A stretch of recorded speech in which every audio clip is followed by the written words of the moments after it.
Are we live? I think we're live. I think we're live now. I got it. Oh man. Uh okay, before I get into this, for posterity, for those of you watching from the future, today, November 5th, it has been a hell of a day for American politics. Just election results coming in, it's wild. So if I have a little bit more energy, a little extra energy, a little whatever, that is why. But I want to make this video partially to just stop thinking about the country for a second and politics. But also, I want to talk about my fucking savior function, finally. So for those who do not know, I am an INTJ, blast, play, consume, sleep last.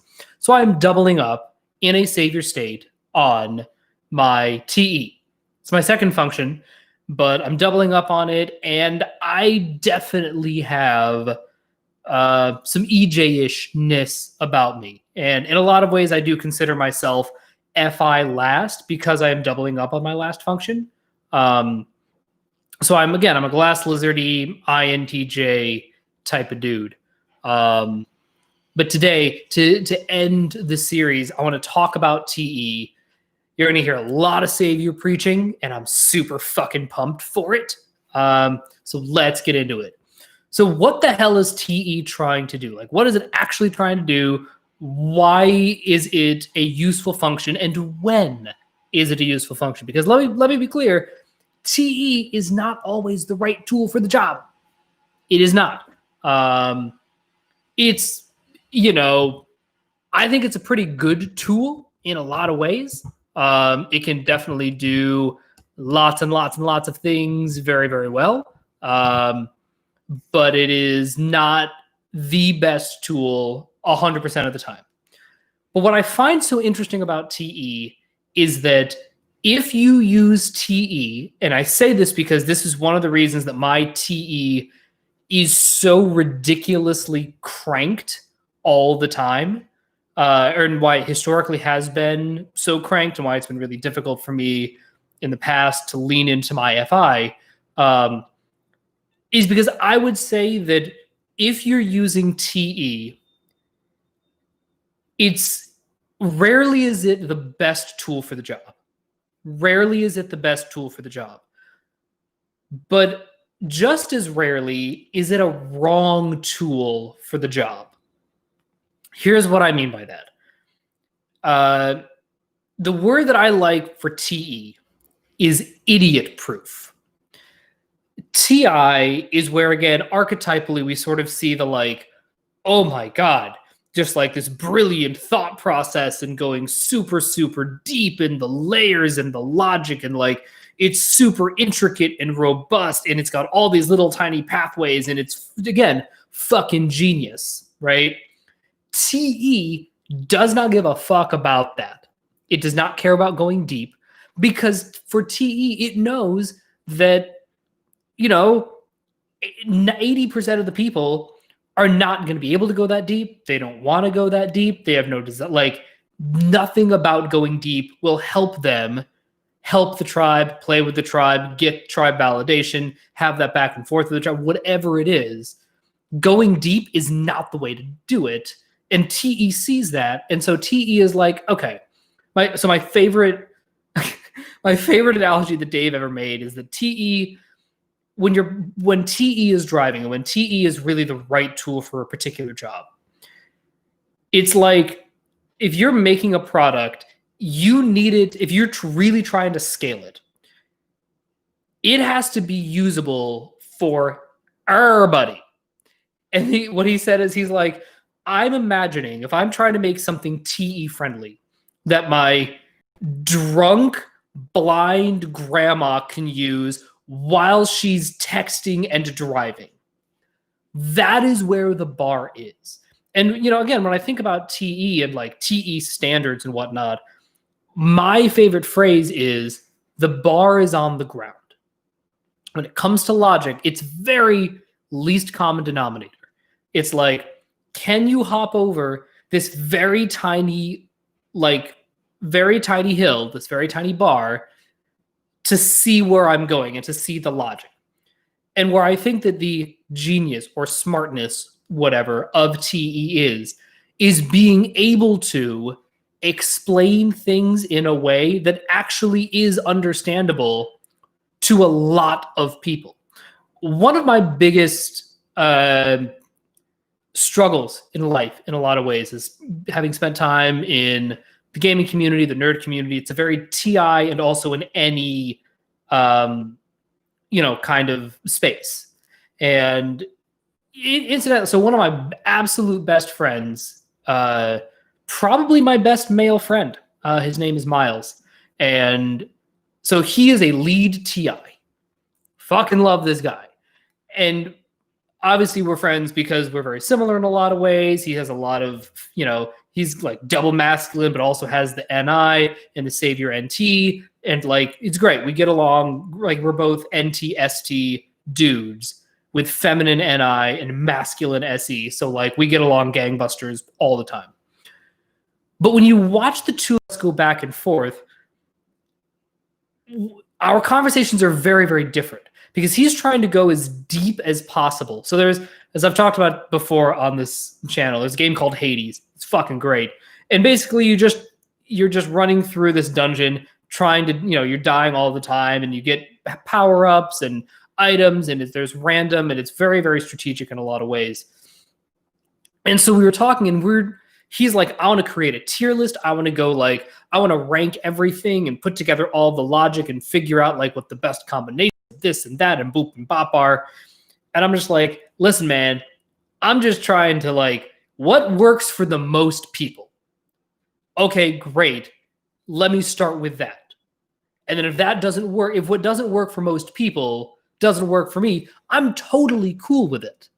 And that's where I think that people get screwed up with TE is when either the TE user or the people watching the TE user assume that it's like, well, this works for everybody, therefore it should work for me. No, because we are all individuals. But the goal of TE is just for it to work most of the time for most people who are trying to use it. That's it. That's it. It's just trying to work at scale. And I'm going to keep coming back to this idea of scale because I think that really does illustrate and play into, when we're talking about TE and FE to an extent, but really with TE, if you're trying to scale the logistics of something, it's not gonna be perfect. Which is again where a lot of the TI people can come into conflict with the TE people because it's like, oh, well, it's not perfectly logical. Like all of the logic blocks don't line up. There's like a good 15 to 20% of the logic blocks that aren't lining up, that are just kind of a shit mess. And the TE user is like, okay, so don't use those? I don't care about that 15% because we have the other 85% that's fucking great. And then they'll just go with it. Meanwhile, the TI person is no, I gotta get these extra 15 blocks. I gotta get them to fit and I don't whatever. And so it's again, the TE person is really good at just going through the thing kind of sloppily. And then, as I sort of alluded to in the TE, TI for TE users, when TE hits a wall, one thing that can be really, really useful for the TE user to do is to be like, I've hit a wall. My TE can't solve it. My FI can't solve it because it is a very logic-y, block-bangy problem. Go to the TI person, right? Because the TI person is like, oh, I got it. I've already worked through that wall. It is on layer 17. Let me show you. And then the TE person goes in and is like, whoa, this is a fucking lab. Okay, sorry, I don't give a shit about that. Level 17, right? Oh, sure. Yep, got it. that goes there, and that goes there, and that goes there. Thank you very much for your time. And then the TE person will run off, get through the wall, and then just fucking keep going. Because the TE does not respond. It's not part of his identity or her identity.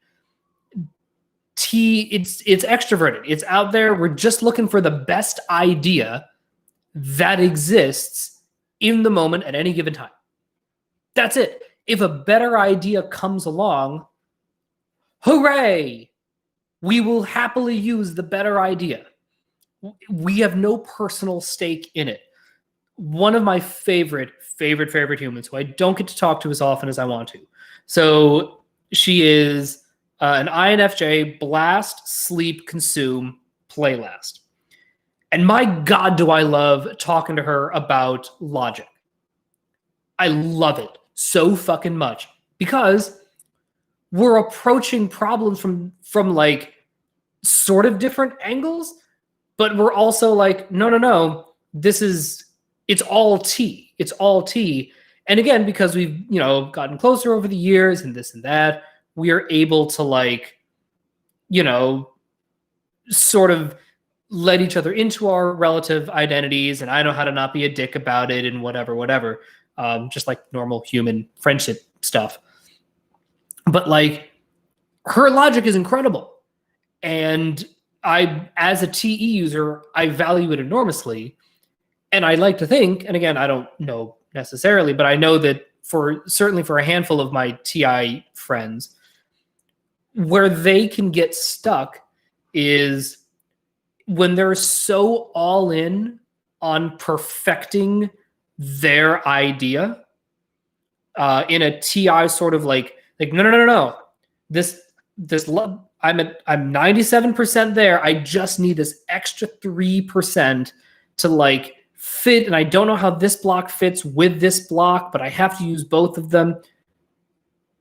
When they get stuck, a really good solution, at least topically, is to look around and be like, well, hang on a second. That motherfucker is doing the T thing, but he's like 87% correct, and he's doing just fine. And he's able to get the shit done that he needs to get done, even though his logic isn't perfect. He's making moves. He's making progress. And people are getting on board with what it is he has to say. Maybe I don't need it to be at 97%. Maybe I don't need 100% to actually get the results in reality that I care about. So one of the sayings that we had in at my old tutoring company, and it did sort of represent a pretty big philosophical shift in a lot of ways. Our big number was 93%. That is all that we cared about culturally. And we, over the course of the year, the last couple of years that I was there, when we really made this push, that became our big barometer. So meaning we want 93% of our clients to be happy. We want 93% of our tutors to be happy. We want 93%, or we want the office staff to be happy 93% of the time, right? Whatever it is, 93% was our guidepost. Because we're like, listen, 93%, that's still an A. Like, we're still doing really, really well. And again, as I have grown and evolved and stepped away, I'm like, I think that we can dial that back. I even think that 93% is too high, personally, in a lot of ways. But let's just stick with 93% because that's the number that we used in real life. So we have this 93% idea. And the idea was 7% of the people are just going to be unhappy fucking no matter what. And they are not worth our time or energy or effort trying to make happy because, in the words of Cat Williams, they are haters. And the hater's job is to hate. And you got to be in tune with your star fucking player so that you don't have to worry about the haters. And that's what that 7% represents. 7% of our clients, they're just like whiny and annoying. And no matter what we do, we will not be able to give them what they want. Now, obviously, we don't write somebody off immediately, but, once we have tried like once or twice to make them happy, we're like, and again, we finally got to this point. It took a little bit to get there, but finally we were like, listen, you are not happy. I can tell you're not happy. Here's what we're going to do. You have two options. Either I can refund you your money right now. You can find another place to get tutoring from. Or this is the last conversation that we will ever have, that you will ever have with the office. And if I hear another complaint from the tutor, then we will be terminating this professional relationship. But it's up to you. But you are not happy here. And I want you to be happy. And we don't have the energy to try and make you happy. So if you would like to take your business elsewhere, I promise I'm not going to be mad about it. I'll give you a refund. We can both be on our ways and do what's right for your kid, right? That is TE to hell. Because we'll look at the situation and be like, this person is, the amount of energy that they are sucking is not commensurate with the amount of money that they are bringing in. Like again, looking at everything like a resource, the amount of resources they're not putting back in, and so they are effectively a drain. So, because their margin is so big, they're offset. Like, again, I'm thinking of two families in particular where the amount of emotional attention they needed and the amount of, they just wanted to rail at somebody. They didn't give a fuck. They didn't care. They're like, I need to find something to be mad about, and I'm paying a squajillion dollars for tutoring. So let me just take it out. Let me just focus my attention on everything wrong with this one thing, just so that I can feel right and power and in control and all of the nonsense, right? Very clearly what was happening. And we were like, this is not something we need to accept. And we, again, looking at our numbers, we're like, spending energy and time and money on this person is costing us because our salespeople and our customer service people can't give the time and attention and care to the other 93% of families who are lovely and who have very legitimate requests and complaints, and where it's like, hey, listen, my kid came in for a mock exam.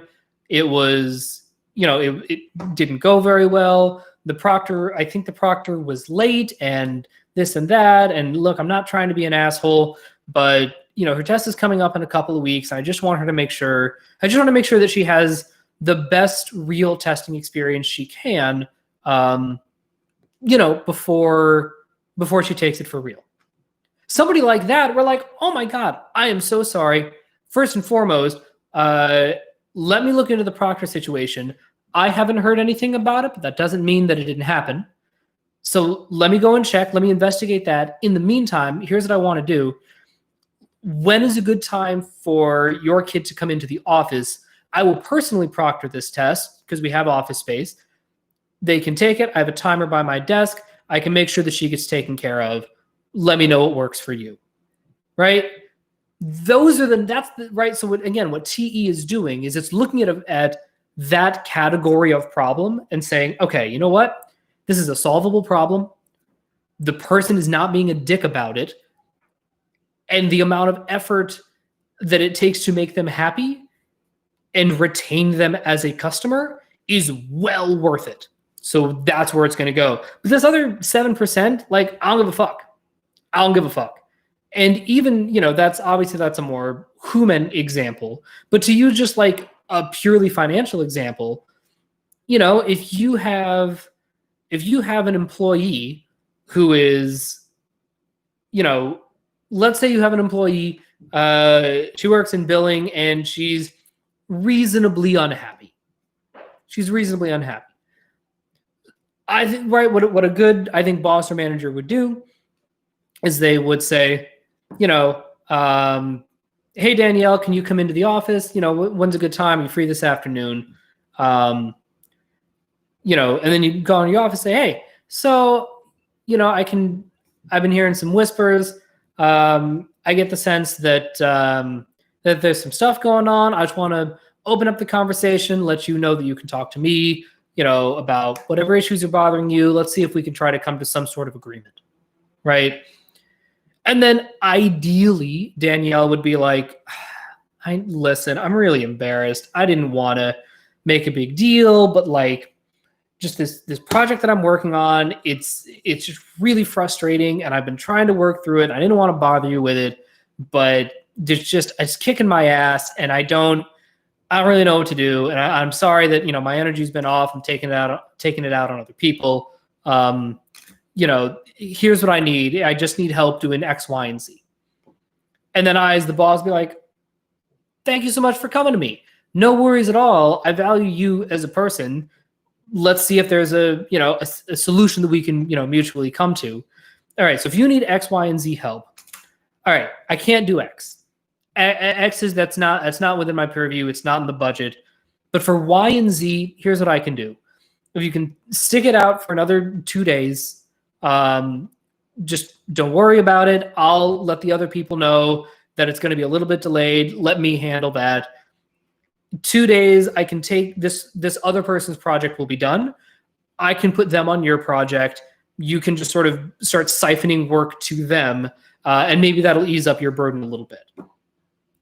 And then again, ideally, Magical Christmas Land, Danielle is like, oh my God, you have no idea how helpful that would be. Great. Then Danielle leaves, and we have come to a compromise and a logic building blocky solution that makes sense and works extrovertedly for everybody. TE is not looking for that. There's no feeling exchange there, right? There just isn't. There's no feeling exchange. It's only the blocks are not fitting together in a way that observably makes sense. So then I, as the manager, am like, oh my God, yeah. No. If you're like getting your ass kicked, then that's bad because it's taking, you know, energy away. That's what TE wants to do. And we want to like find a solution that's 93% good. Then, and the reason, no, that doesn't work for me. I need a full-time assistant. There's no way that I can do any of my job without a full-time assistant. Fuck you. Then TE gets pissed. And my father, I'm sure I've mentioned this on this channel before, but it's one of my favorite sayings. Because we own our own business, we being like the family, me, my mom, my dad, in Albuquerque. It's a counseling center. He's the, you know, founder, owner, data manager type person. I'm sort of lightly involved with some of the, but obviously I'm not there. But one of, you know, when we're talking about like whether it's firing people or hiring people or, you know, how to deal with like an interpersonal situation, that's usually where I come in. My official title is consigliere. That's literally my official title in this company is I'm the consigliere. So I'm the person that gets called in whenever there is a dispute that needs mediated, or, you know, my dad's like, I don't know what to do about this one employee. They're, you know, fucking around, blah, blah, blah. Calling the consigliere, the feminine TE double activated with the NI. You know, and if we can't come to a solution, again, he also has TE, which is why he values my, you know, feelings as much, is he's like, well, you know, it's like, present the solution. And if the person doesn't like it, then what he will say is, fair enough, I understand. At the end of the day, please leave your keys and timesheet on my desk as you leave. It's, again, that's TE though. That's TE. TE is like, I have looked at the situation extrovertedly.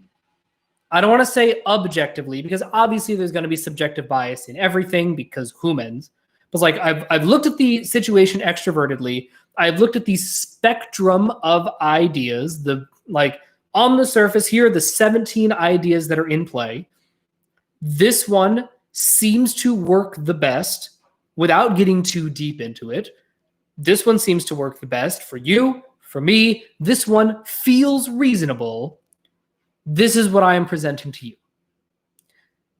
And if that doesn't work for you, then I am not interested in doing the work to go deeper. So to go back to the other instance, right? So this is a real thing that happened. There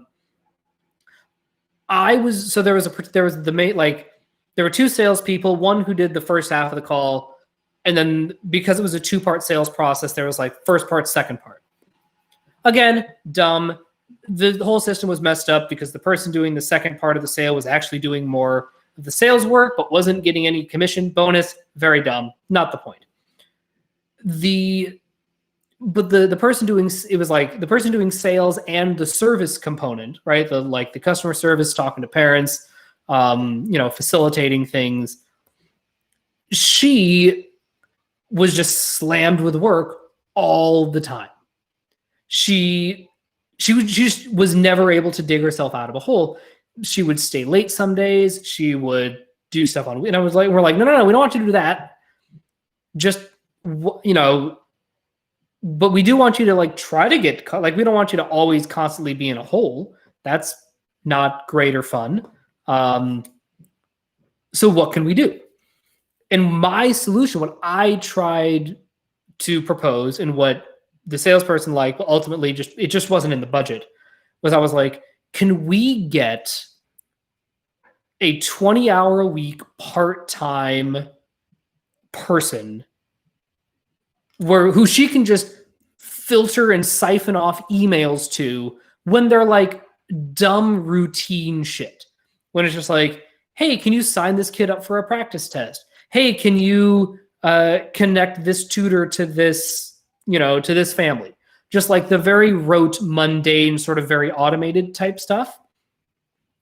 That's the stuff that I was like, just give her, not like a full-time assistant.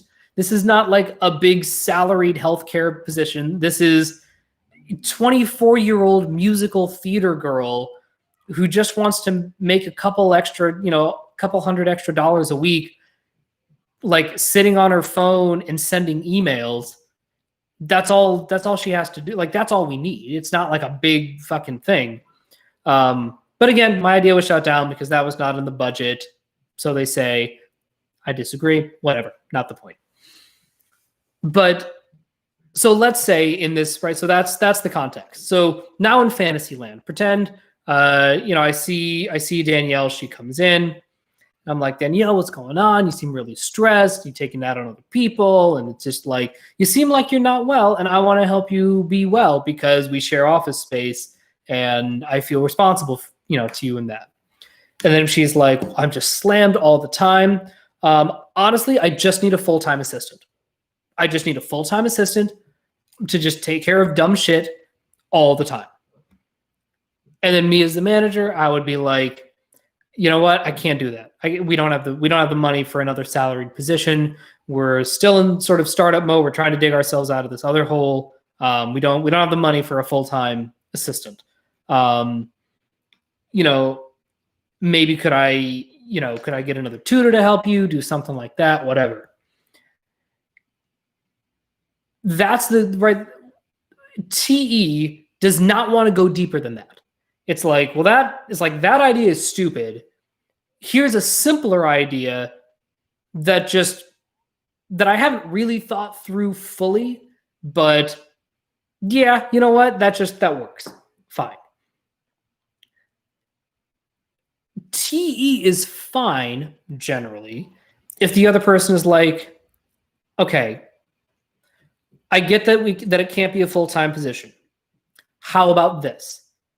What if I were to put together a log of all of the emails that I send, all the dumb shit that I have to do that I don't think is super hard to do.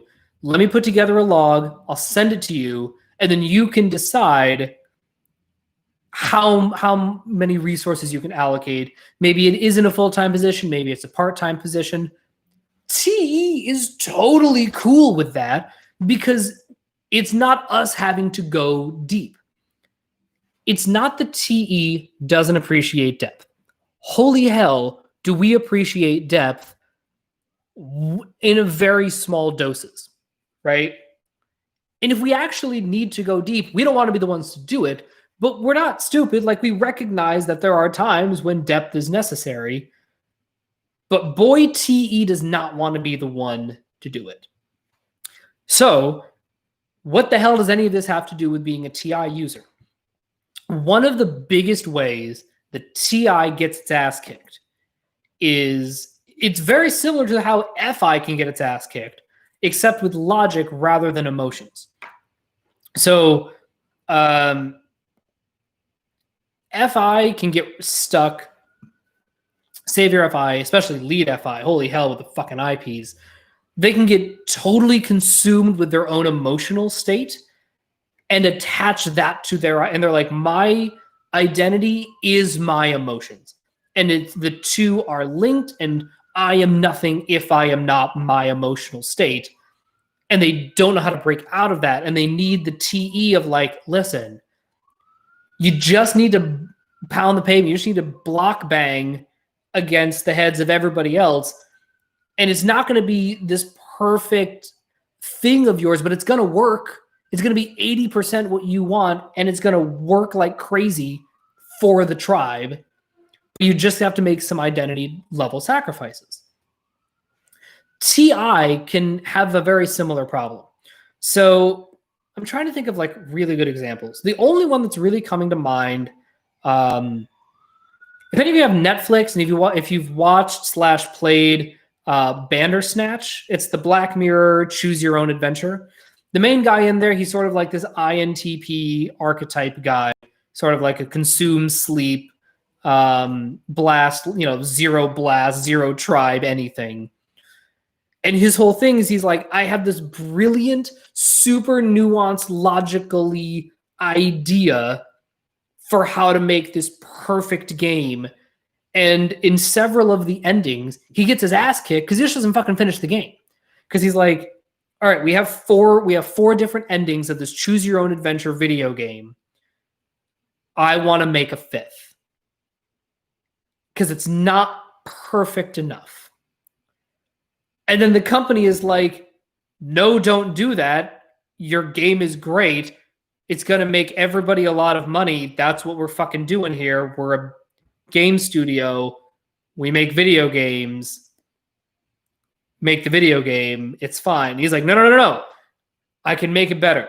It's like, all right, well, you better fucking have this done by April 25th. That's it. That is the deadline. And he gets it like the fifth path, the fifth ending, like a third of the way done. And the whole game is just garbage and it crashes and it's a fucking mess. And that's what can happen with TI, and maybe not in such over terms, but where it's like, they're trying to work out an idea. They're trying to work out an idea, and it's really fucking good. It's really, really good relative to the standards of the bar is on the ground. When the bar is on the ground, it easily clears that bar. Like, it's great at scale. That it's fine. Don't even worry about it. But here's the thing. So you can sort of think of it like, how about this as an analogy? If TI is trying to do a high jump over one bar, TE is like hurdles. And where TI can get fucked up is if they find themselves in a hurdle race, TI will be like, okay, there's a hurdle in front of me. Okay, let me run up to it. Let me do a little Fonsbury flop action, bend my back over the bar, and then land and crash. Get up and be like, all right, there's another hurdle. Guess I better do another Fonsbury flop over it. And then meanwhile, the TE person is just hurdling over them because they're like, I just need to clear the hurdle. I don't need to clear the hurdle by like 1,000,000 feet. I just need to barely go over the hurdle and not have it fall over. That's it.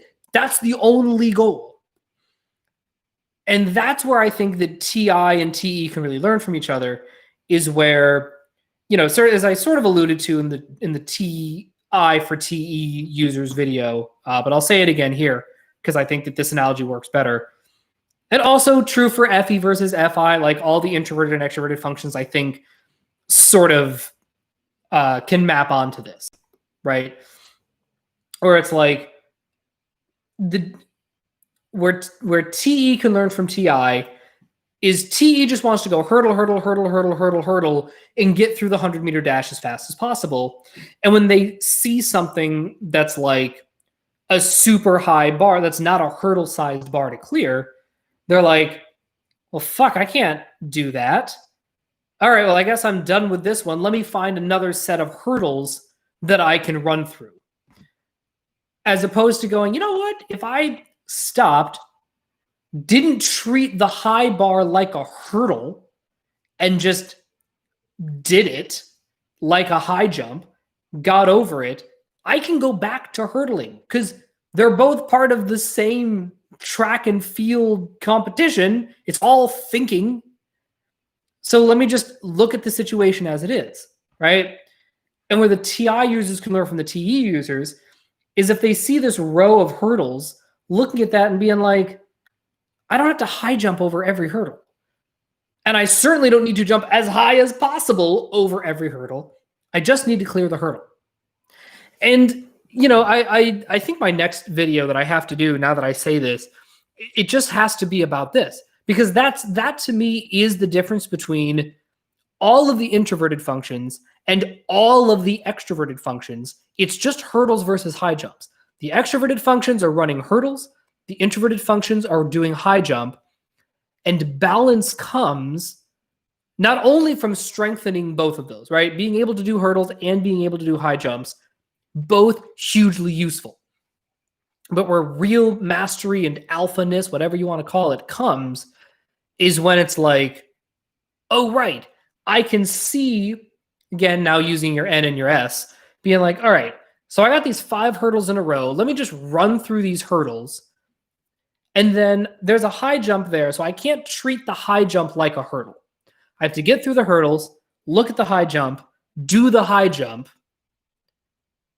dust myself off, and then go back to doing hurdles.